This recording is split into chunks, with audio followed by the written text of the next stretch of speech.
Welcome to my YouTube channel exam target में आपका स्वागत है। आज हम लोग एसएससी CHSL 10+2 प्रैक्टिस सेट 1 करेंगे। जैसा कि आप लोगों को पता है, एसएससी ने अपना एग्ज़ाम डेट घोषित कर दिया है।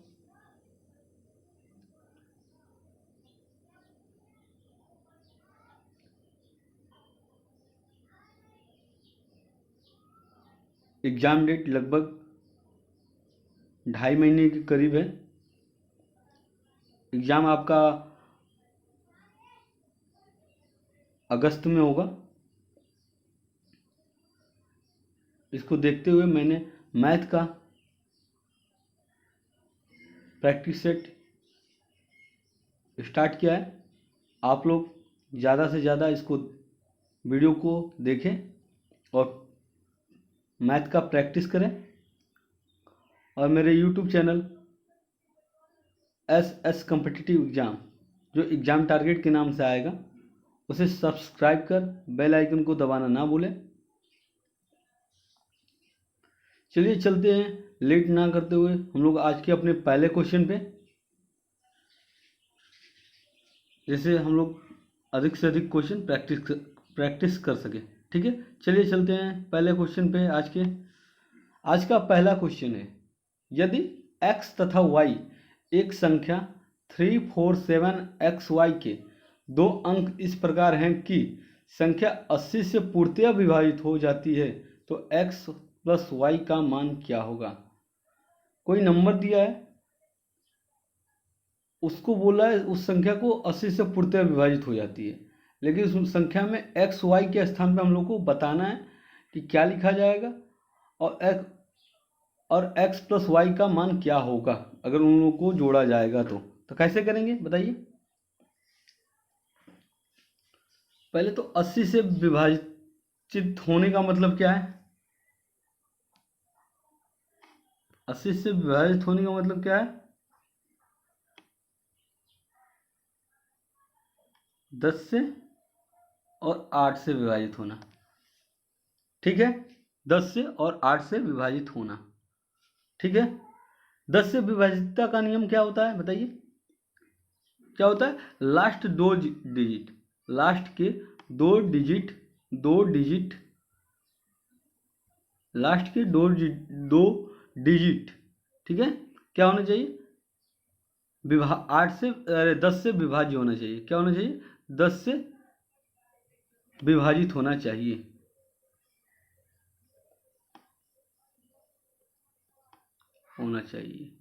ठीक है, इसका मतलब है लास्ट के दो नंबर हैं जो वो 10 से विभाज्य होना चाहिए, ऐसी ही संख्या वहां रखी जाएगी। ठीक है, 8 से विभाजितता का नियम क्या है, लास्ट के 3 डिजिट, लास्ट 3 डिजिट क्या होना चाहिए, 8 से विभाज्य होना चाहिए।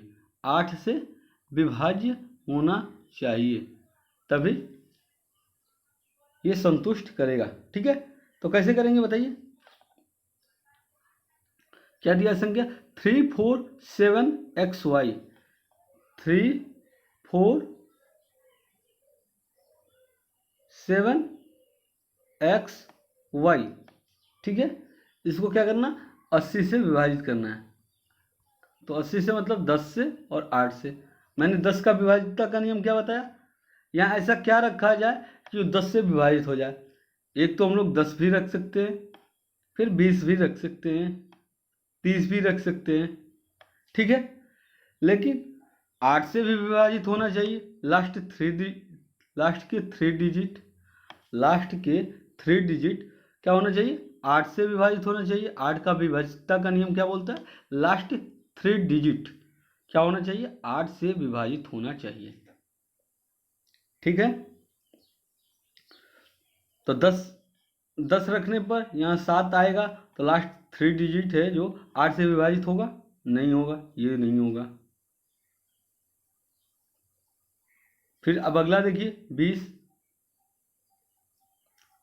8 से यहाँ 7 विभाजित करेंगे, 8 से विभाजित हो रहा है, हाँ हो रहा है।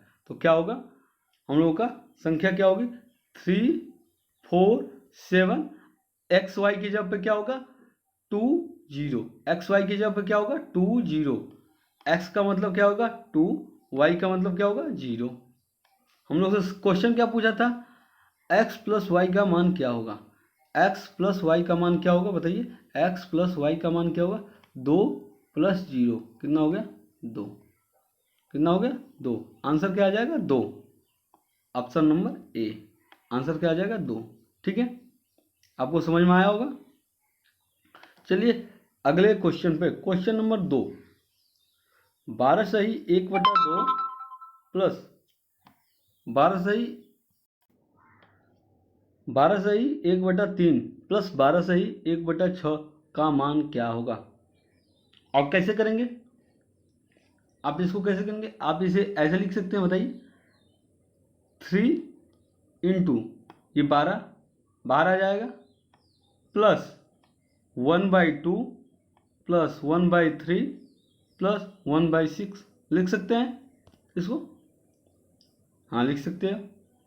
बारते हैं कितना होगा 36 प्लस इसका एलसीएम कितना आ जाएगा बताइए 6, कितना आ गया 3, 3 दूना का 2 प्लस 1, ये कितना निकल गया है बताइए 36 प्लस इसको जोड़ेंगे 3 2 5 1 6, 6/6 कितना आ गया 1, आंसर क्या आ गया 37, आंसर क्या आ गया 37। आप इसे एक और मेथड से कर सकते हैं, देखिए कैसे, आप इसे लिख सकते हैं 12 सही 1/2 को कितना लिख सकते हैं 12 दूना 24, एक 25/2 लिख सकते हैं बताइए, आप इसे 25/2 लिख सकते हैं प्लस 12 सही 1/3 को क्या लिख सकते हैं 12 36, एक 37/3 लिख सकते हैं, 37/3 लिख सकते हैं बताइए, प्लस अगला इसको क्या लिख सकते हैं 72, एक 73/6 लिख सकते हैं, 73/6 लिख सकते हैं बताइए, इसका एलसीएम लेंगे क्या आएगा 6 आएगा, 2 3 6 25 3 75 प्लस 3 दूना के 6,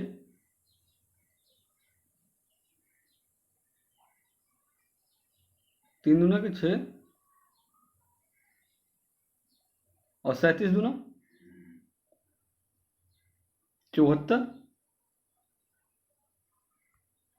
प्लस 73, 6 का 6 एक 73, जोड़ेंगे कितना आएगा 5 4 9 3 12 को 2, 7 7 14 7 21 22, कितना गया 222/6, कितना आ जाएगा देखिए 6 18, 6 7 42, आंसर क्या आ गया 37, आंसर क्या आ गया 37।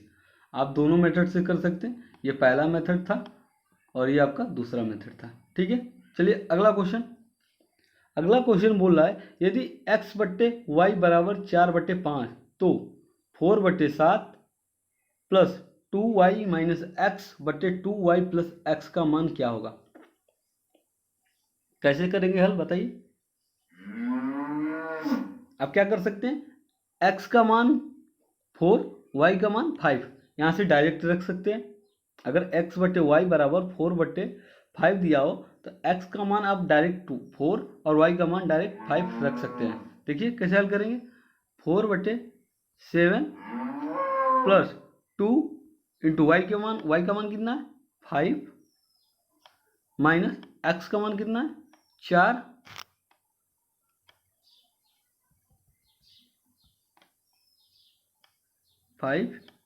माइनस 4/2 इंटू वाई का मान कितना होगा 5 प्लस एक्स का मान कितना है 4। ठीक है, अब कितना आ जाएगा देखिए 4/7 प्लस 5 to 10 10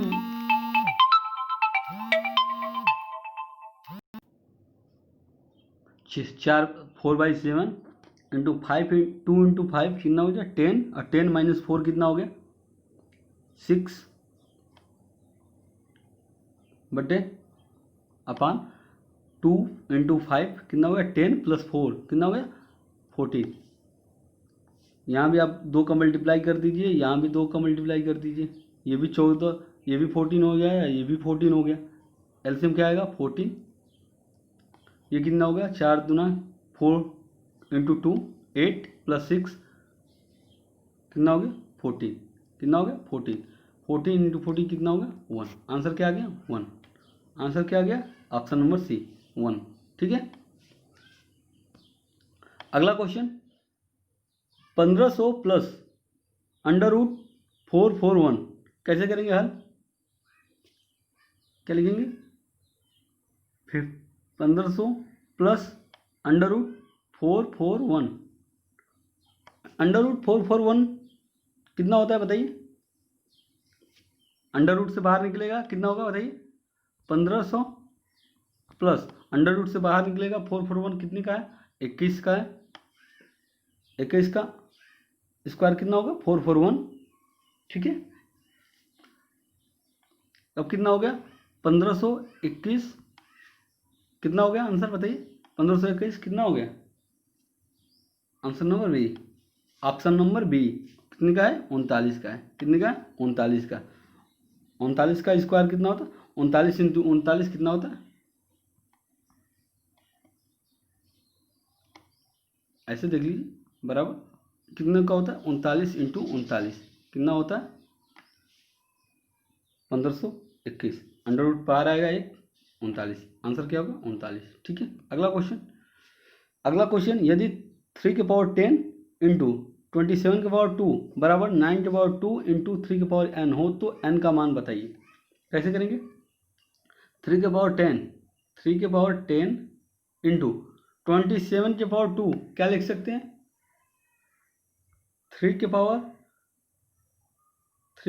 3 इन स्क्वायर 2 लिख सकते हैं। 3 के पावर 3 पावर 2 लिख सकते हैं। इसको क्या लिख सकते हैं? 3 के पावर 2 लिख सकते हैं इंटू 3 के पावर n। ठीक है। ये कितना हो गया? 3 के पावर 10 इंटू 3 के पावर 6, इसको नीचे लाइए कितना हो गया? 3 के पावर 4 बराबर 3 के पावर n हो लिख सकते हैं। इसको ऊपर ले जाएंगे तो कितना हो जाएगा बताइए? 3 के पावर 10 इंटू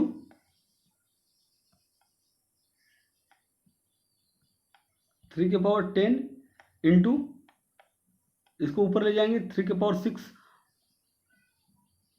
इंटू 3 के पावर 4, 3 के पावर 6 इंटू 3 के पावर -4 बराबर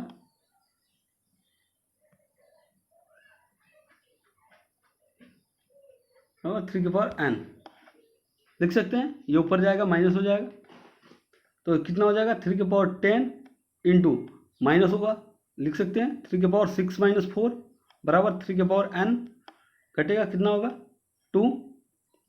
3 के पावर 10 प्लस यहाँ कितना है 3 के पावर 2 कितना हो गया 10 के पावर 2 10 प्लस 2। ठीक है। 3 के पावर 10 प्लस 2 कितना हो गया 3 के पावर n। ये कितना हो जाएगा 3 के पावर 12 बराबर 3 के पावर n। n बराबर कितना आ जाएगा बताइए? n बराबर कितना आ जाएगा 12। आंसर क्या आ जाएगा? n बराबर 12। ठीक है। n बराबर क्या आ जाएगा? Option number B. ठीक है। अगला क्वेश्चन, अगला क्वेश्चन है 24 40 तथा 120 का HCF क्या होगा? महत्तम समापवर्तक को क्या लिखते हैं? HCF। ठीक है। कैसे निकलेगा? आप क्या करिए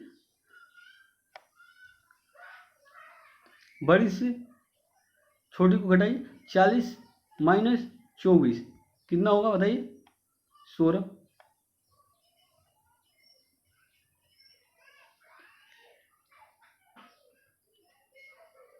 तो कितना हो गया? आप 16 इसमें 16 HCF होगा नहीं कितना होगा 8।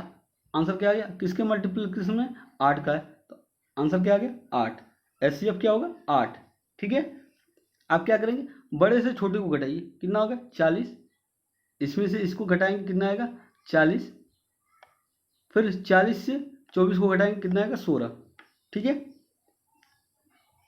तो 16 तो होगा नहीं, इसका फैक्टर क्या होगा 8, आंसर क्या आ जाएगा 8। ठीक है, इसका फैक्टर क्या होगा 8 इंटू 2, तो आंसर क्या होगा 8। तो को होगा नहीं, हाईएस्ट कॉमन फैक्टर पूछ रहा है। ठीक है, तो हाईएस्ट कौन है 8 है। ठीक है, इसको आप एक और मेथड से कर सकते हैं, देखिए कैसे करेंगे।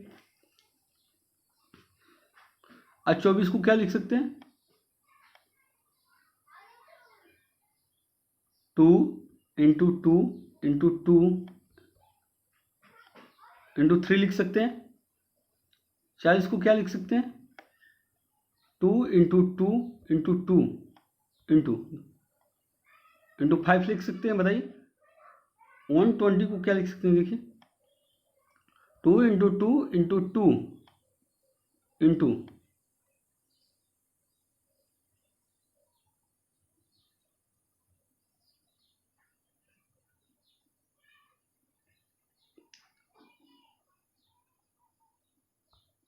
देखिए लिख सकते हैं। तो बताइए इसमें कॉमन हाईएस्ट कॉमन फैक्टर क्या है 2 इंटू 2 इंटू 2, इसमें भी क्या है 2 इंटू 2 इंटू 2, इसमें भी क्या है 2 इंटू 2 इंटू 2। तो आंसर क्या आ गया 2 इंटू 2 इंटू 2 कितना हो गया, एचसीएफ कितना हो गया 2 इंटू 2 इंटू 2 कितना हो गया 8, कितना हो गया 8। ठीक है, आंसर क्या होगा 8। अगला क्वेश्चन, अब जो अच्छा लगे आपको मेथड उससे हल कर सकते हैं। चलिए अगले क्वेश्चन पे, एक संख्या में 84 की वृद्धि की जाती है तो वो स्वयं का 107% हो जाता है, वह संख्या क्या है। कैसे हल करेंगे आप देखिए, आसानी से कैसे हल कर सकते हैं। देखिए एक संख्या क्या थी 100 थी, कितनी हो गई 170 हो गई, 107 हो गई, कितनी हो गई 107%। पहले क्या थी, एक संख्या थी पहले 100% थी, अब कितनी हो गई 107%। कितने की वृद्धि हुई है 7% की, कितने की वृद्धि हुई है 7% की। क्या क्वेश्चन बोल रहा था, एक संख्या में 84 की वृद्धि की जाती है तो वह स्वयं का 107% हो जाता है, वह संख्या क्या है। संख्या क्या है 100, स्वयं का कितना हो जा रहा है 107 हो जा रहा है, कितने परसेंट की वृद्धि हुई 7% की वृद्धि हुई। तो 7% की वृद्धि कितने के बराबर हुई, 7% की वृद्धि किसके बराबर हुई 84 के बराबर हुआ। 7% वृद्धि जो हुई है वो 84 के बराबर है, तो 1% बताइए कितने के बराबर होगा 12 के बराबर होगा। तो हम लोग को क्या निकालना है 100% का मान निकालना है, कितना निकालना है, क्या निकालना, वो संख्या क्या होगी, वो संख्या क्या है 100% है, तो 100% का मान कितना होगा बताइए, 100% का मान कितना होगा 1200 होगा। 100% का मान कितना होगा 100 इंटू 12 1200 होगा, 100 इंटू 12 कितना होगा 1200 होगा, आंसर क्या होगा डी। ठीक है, अगला क्वेश्चन, एक दुकानदार अपने माल का दाम 60% अधिक रखकर 25% छूट देता है, यदि क्रय मूल्य 1600 रुपया हो तो विक्रय मूल्य क्या होगा।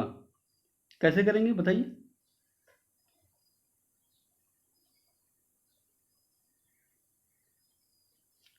किसी वस्तु का सीपी क्या है 100 है, सीपी क्या है 100 है। ठीक है, वो क्या बोल रहा है 60% अधिक दाम रख के मार्क प्राइस कितना रखता है 60% अधिक रखता है, कास्ट प्राइस से 60% अधिक रखता है मार्क प्राइस। मार्क प्राइस कितना हो जाएगा 160 रुपया हो जाएगा, मार्क प्राइस कितना हो जाएगा 160 रुपया हो जाएगा। अब क्या बोल रहा है अधिक रख कर 25% की छूट देता है, क्या देता है मार्क प्राइस पर 25% की छूट देता है, क्या देता है 25% की छूट देता है। तो एसपी क्या होगा बताइए, एसपी क्या होगा, अगर 25% की छूट देगा तो एसपी क्या होगा, कैसे निकालेंगे 160 इंटू 25% की छूट मतलब 75/100, 25 तियाँ 75, 25 चौके 100, 4 से कटाएंगे 6 चौके 16, 40 इंटू 3 कितना हो गया, एसपी कितना आ गया 120, एसपी कितना आ गया 120। ठीक है, एसपी कितना आ गया 120। अब क्या बोल रहा यदि क्रय मूल्य 1600 रुपया है, क्रय मूल्य कितना है 100 रेशियो किसके बराबर है 1600 रुपया के बराबर, 100 रेशियो किसके बराबर है 1600 रुपया के बराबर है, 100 रेशियो 1600 रुपया के बराबर है। ठीक है, तो एक रेशियो किसके बराबर होगा ₹16 के बराबर होगा। एक रेशियो किसके बराबर होगा? ₹16 के बराबर होगा। तो हम लोग से क्या पूछा? तो विक्रय मूल्य रुपए में कितना होगा? विक्रय मूल्य कितना है? 120 रेशियो। एक रेशियो ₹16 के बराबर है, तो 120 रेशियो 120 इंटू 16, 120 इंटू 16, आंसर क्या आ जाएगा बताइए? 1920 रुपया। आंसर क्या आ जाएगा? 1920 रुपया। Option number A. ठीक है, एक रेशियो बराबर ₹16, तो हम लोग क्या निकलना है? विक्रय मूल्य। विक्रय मूल्य कितना है? 120 रेशियो। तो एक रेशियो बराबर ₹16, तो 120 रेशियो बराबर 120 इंटू 16, कितना हो गया? 1920 रुपया। ठीक है, अगला क्वेश्चन।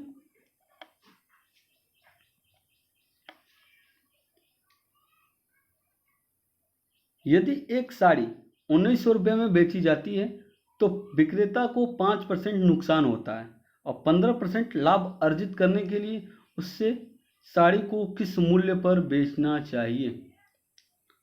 आप इसे दो मेथड से कर सकते हैं। देखिए कैसे करेंगे। क्या बोला? एक साड़ी को 1900 रुपये में बेची जाती है तो विक्रेता को 5% का नुकसान होता है। 5% मतलब 95% पर कोई वस्तु बेची गई है कितने में? 1900 रुपये में। अब क्या बोला? 15% लाभ अर्जित करने के लिए, 15% लाभ अर्जित करने के लिए मतलब 115% को उस बेचने पर उसका मूल्य क्या होगा? 195% पर 1900 रुपये में बेचा जाता है, तो 115% लाभ अर्जित मतलब 15% का लाभ अर्जित करने के लिए मतलब 115% पर बेचने के लिए उस साड़ी का मूल्य क्या होगा? तो 115 कितना हो जाएगा? 1900/95 इंटू 115 कितना हो गया? 115। ठीक है, आप हल करिए। देखिए हल करेंगे कितना आएगा? हल करेंगे तो आंसर क्या आ जाएगा? 2300। आंसर क्या आ जाएगा? 2300। हल करके देख लीजिए। ये हुआ फर्स्ट मेथड। ये क्या है? First method. अब देखते हैं दूसरा मेथड क्या है, कैसे करेंगे आप?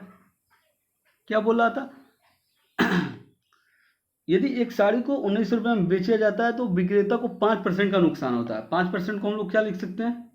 5% को हम लोग क्या लिख सकते हैं?